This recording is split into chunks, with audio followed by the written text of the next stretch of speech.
Simula talaga nang dumating sa amin to si John Bulik, hindi ko malaman kung matutuwa ako, hindi. Pero sa isang banda may naitulong din kasi hindi ko na kailangan mag-set pa ng alarm. Isang kagat niya pa lang, igising na agad ako eh. Pero ang totoo, kahit konting kaluskus lang, talagang madali na talaga akong magising eh. Ganun siguro talaga pagka medyo nagkakaedad-edad na eh.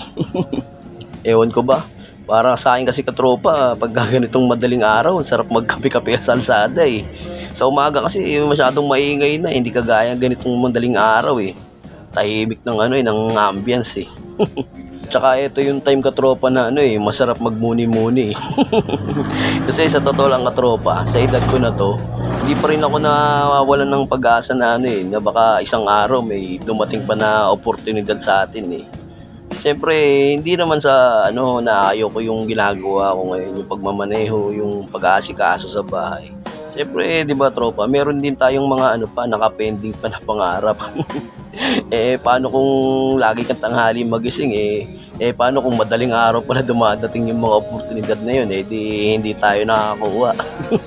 Kaya mas maganda pa rin katropa yung nagigising ka lagi ng maaga. Sabi nga nila mas maganda yung nauuna ka.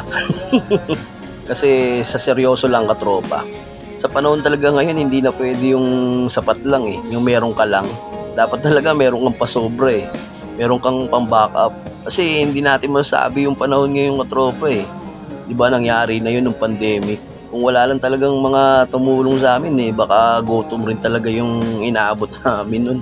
Lalo na yung nasa mga hanay namin ng mga driver. Wala talaga